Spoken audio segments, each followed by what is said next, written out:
In 1998, Tristar released the first American remake of Toho's Godzilla. This movie would feature a lot of radical changes to the classic monster that fans had grown to know and love over the previous 40 years, but one aspect of the remake featured something far more frightening than any past version of a particular form of the monster. At a certain point in the film, a Godzilla nest is disturbed, where several of the beast's young begin to not only hatch out, but attack a few armed men trying to destroy the whole egg chamber with explosives.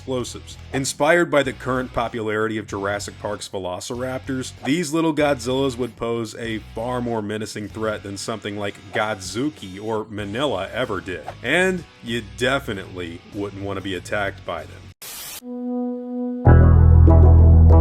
So when it comes to the baby Godzillas in the 1998 movie, we see that a few guys get killed pretty quickly once the eggs start hatching in the film. They're pounced on by the animals after the creatures smell their primary food source on the men, namely the fish that the building was filled with from their absent parent. Now what makes a death from these guys so painful would have to immediately be recognized as the fact that their mouths aren't made with a bunch of sharp teeth. Since they're basically irradiated iguanas, these little Godzillas would be trying to crush you to death with their gigantic jaws. And if your neck, skull, hands, or any other part of your body was around them, it's gonna be pretty terrible dealing with that kind of an advance, especially if there's more than one.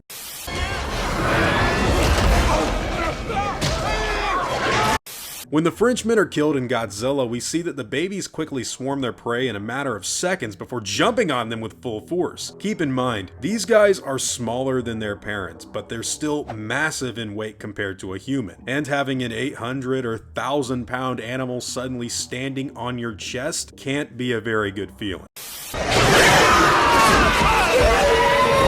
If you didn't finish the job with bullets quick enough, you'd probably feel the wind knocked out of you before your breastplate breaks and half of your head gets crunched in the iguana-like jaws of this little raptor beast. The worst part is if literally anything else is going on around you. Your chances of survival may go up a bit, and you definitely wouldn't want that to happen. If someone actually survived an encounter with a little baby Godzilla from this 1998 remake, like an actual attack by a baby Godzilla from that movie, I honestly think that they'd look more than just a little beat up because of it. I mean, maybe you'd walk away with some broken bones or even a ton of scars, but since the movie has them all hatching out at the same time, it's not like you'd get very far anyways. So a quick end probably sounds better than elongated suffering.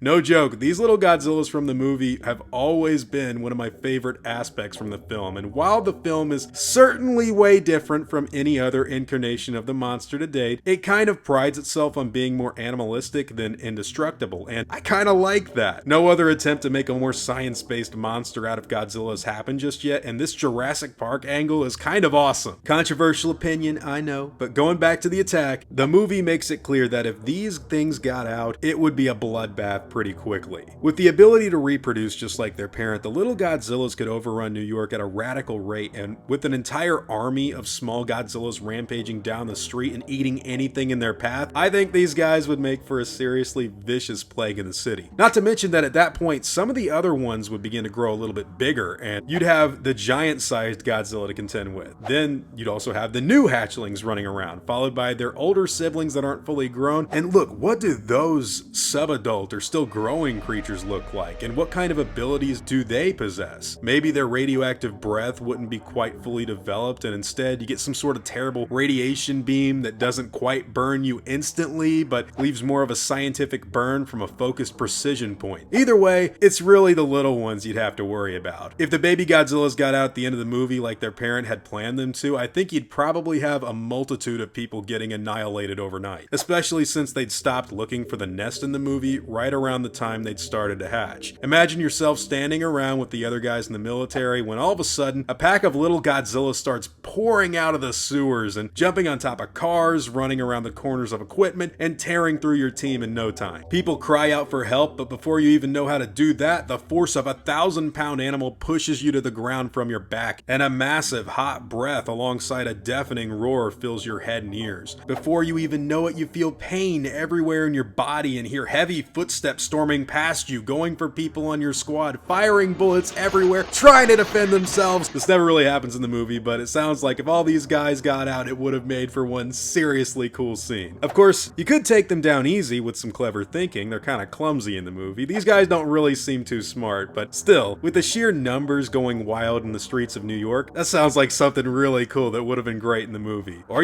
Jurassic World could have done that, with a raptor version, with the great premise Fallen Kingdom setup. But no, they wanted to do another motorcycle chase. Whee!